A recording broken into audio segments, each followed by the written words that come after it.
حق کی تلاش چشم بصیرت کا کام ہے، ضد آدمی کے ذہن کی ظلمت کا نام ہے۔ منافق ذاکر نائک اس شعر کے اوپر غور کرے اور اس کے جیسے تمام منافق غور کریں کہ حق جب تلاش کیا جاتا ہے تو پھر ضد اپنے اندر نہیں رکھی جاتی ہے، اور ضد کرنے سے ذہن میں ظلمت کے علاوہ کچھ نہیں آتا۔ آج یہ طے کرنا ہے کہ یزید لعنت اللہ ہے یا یزید رضی اللہ عنہ ہے۔ میری پہلی کلپ نے ان ساری باتوں کو بتا دیا کہ جو یزید کو رضی اللہ عنہ کہہ رہے ہیں وہ منافق کے علاوہ کوئی بھی نہیں ہے۔ لیکن میں شکر گزار ہوں خواجہ اثنا عشری جماعت کا اور ان لوگوں کا کہ جنہوں نے کم سے کم اس دور میں کھڑے ہونے کے بعد یزید جیسے ملعون کو فاسق و فاجر کہا اور اس کو کنڈیم کیا۔ امت مسلمہ کی ذمہ داری ہے کہ میں پہلی کلپ میں جو کہہ چکا ہوں پھر کہتا ہوں کہ جن لوگوں پر پروردگار اور اس کے ملائکہ درود بھیجتے ہیں، پروردگار نہ نماز پڑھتا ہے نہ روزہ رکھتا ہے، لیکن درود ایک ایسا عمل ہے جو خود پروردگار کرتا ہے اور اس کے ملائکہ کرتے ہیں، اور تمام ایمان لانے والوں کو حکم ہے۔ میری پہلی کلپ کی روشنی کے اندر تمام امت مسلمہ، چاہے وہ کیو ٹی وی پر چلی جائے، چاہے پی ٹی وی پر چلی جائے، یا کسی سے جا کر درود کا ترجمہ سمجھ لے اور اس کے بعد غور کریں کہ یہ محمد والے محمد کتنے بلند ہیں کہ اگر ان پر نماز میں درود نہیں بھیجا جائے تو نماز بھی نہیں قبول ہوتی۔ بڑے افسوس کے ساتھ کہنا پڑ رہا ہے کہ ان جیسے لوگوں کو جن پر درود جاتا ہے ان کے قاتلوں کو رضی اللہ عنہ کہا جا رہا ہے۔ اور ایک پریس ریلیز بھی بھیجی ہے ذاکر نائک، جو پریس ریلیز نہیں ردی کا ایک ٹکڑا ہے، اس نے جتنے ریفرنسز دیے ہیں، میں صرف اتنا پوچھنا چاہتا ہوں کہ آج دنیا میں صرف 4 مسلح ہیں، امام حنفی کا، امام شافعی کا، امام مالکی کا، امام حنبلی کا۔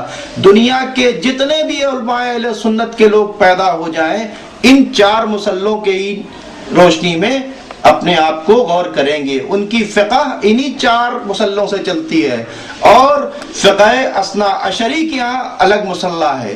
تو میں پوچھنا چاہتا ہوں، چاہے غزالی ہوں، چاہے دیوبندی ہوں، چاہے بریلوی ہوں، چاہے جو بھی ہوں، یہ سب یا امام ابو حنیفہ کو مانتے ہیں، یا مالکی کو مانتے ہیں، یا حنبلی کو مانتے ہیں، یا شافعی کو مانتے ہیں۔ جب جن کو مانتے ہیں ان کے کسی امام نے اسے رضی اللہ عنہ نہیں کہا تو رضی اللہ عنہ کیوں کہا جا رہا ہے؟ اب میں پوچھنا چاہتا ہوں کہ کیا یہ لوگ ان کی فقہ کو چھوڑ چکے ہیں؟ انہوں نے کوئی اپنا مسئلہ بنا رکھا ہے؟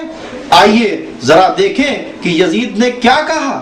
یزید نے ایسے ایسے اشعار کہے ہیں جس کو سبت ابن جوزی حنبلی نے اور طبری نے اور بہت سی معتبر کتاب نے نقش کر رکھا ہے۔ اس کو اگر آپ پڑھیں تو کہیں کے اوپر وہ ابن زیاد کو شاباشی دیتا ہے اور کہتا ہے کہ ابن زیاد شراب پیو اور خوب شراب پیو، تو ہماری امانت کا رازدار ہے، تو نے معاذ اللہ خارجی امام حسین کو قتل کیا ہے۔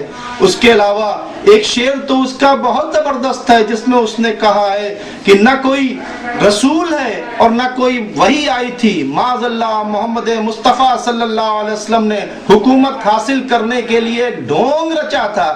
اب اس کے بعد کیا بچتا ہے جو عقیدے کے ساتھ اتنا بڑا کھلواڑ کرے، جس کو نہ وحی پر بھروسہ ہو، جس کو نہ رسول کے اوپر بھروسہ ہو، جس کو نہ قیامت کے اوپر بھروسہ ہو۔ ابو الحسن علی ندوی نے لکھا ہے کہ یزید ہر وقت شراب کے اندر ڈوبا رہتا تھا۔ ان کی کتاب المرتضیٰ اٹھا کر دیکھ لیجئے، اور کیا کرتا تھا، نابالغ لڑکوں کو اپنے پاس رکھتا تھا، کنواری لڑکیوں کو اپنے پاس میں رکھتا تھا، شراب پیتا تھا، گانا گاتا تھا، دنیا بھر کے جو جرائم کافر۔ اور امام احمد بن حنبل کہتے ہیں کہ بالکل یہ لعنت کا مستحق ہے۔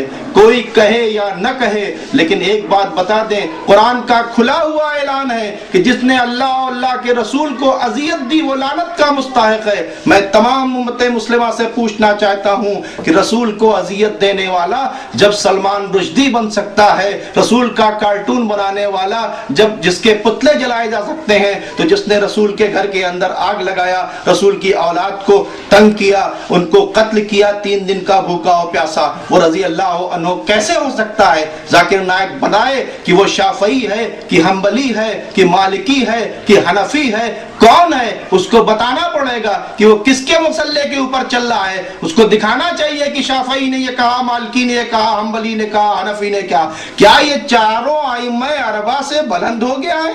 علماء دیوبند کے بھی فتوے ہیں اس کے سلسلے میں، علماء بریلوی کے بھی فتوے ہیں اس کے، لیکن اگر ساری امت اجماع بھی کر دے کہ یزید صحیح ہے تب بھی وہ غلط تھا، غلط ہے، غلط۔ علم حاصل کرنے کے بعد یہ پتا کرنا چاہیے کہ حق کیا ہے اور باطل کیا ہے۔ جو شخص حق اور باطل میں فرق نہیں سمجھتا اس کے علم سے اس کو کوئی فائدہ نہیں۔ دنیا کا سارا مسلمان کہتا ہے کہ ظالم کے ساتھ نہیں ہونا چاہیے کیونکہ اللہ نے ظالموں کے اوپر لعنت کیا ہے، جھوٹوں کے ساتھ نہیں ہونا چاہیے، اللہ نے جھوٹ بولنے والوں پر لعنت کیا ہے، تو اس نے اتنا بڑا جھوٹ بولا کہ نہ کوئی وحی آئی تھی نہ کوئی رسول آیا تھا۔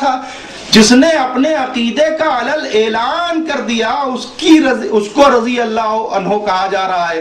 میری گزارش ہے ان لوگوں سے کہ ان پڑھے لکھے لوگوں سے ہوشیار رہیں۔ ایسا علم نہیں چاہیے، یہ پڑھے لکھے نہیں، یہ پڑھے لکھے جاہل ہیں۔ ہاں، بہت سے پڑھے لکھے لوگوں نے اتنے ڈسٹرکٹیو کام کیے ہیں جو آپ کے سامنے ہیں، لیکن اس کے باوجود اگر علم حاصل ہو جائے تو آپ کو یہ طے کرنا چاہیے کہ حق کیا ہے، باطل کیا ہے۔ کربلا کی جنگ کو سیاسی جنگ کا، ارے دنیا کا سارا مسلمان کہتا ہے کہ الحسن والحسین سیدہ شباب اہل الجنہ، وہ جوانان جنت کے سردار ہیں، تو جنت کے سردار ہیں، کیا معاذ اللہ جنت وائٹ ہاؤس ہے یا پارلیمنٹ ہے یا کوئی سیاست کا اڈا ہے؟ جی نہیں، وہ جنت کے سرداروں سے ٹکرایا ہے۔ یہ سیاسی جنگ نہیں ہے، اس کو سیاسی جنگ کہنے والے کا انشاءاللہ انجام روز محشر آپ سب دیکھ لیں گے۔ آپ کے سامنے ثابت کروں گا کہ یزید کو کس نے تخت خلافت پر بیٹھایا۔ یزید کے تخت خلافت پر بیٹھانے کی شروعات کس نے کی؟ وہ مغیرہ ابن شیبہ تھا، وہ مغیرہ جس نے ابو لولو فیروز کا انتظام کیا تھا مدینہ کے اندر، اور جس ابو لولو فیروز نے حضرت عمر کو قتل کیا۔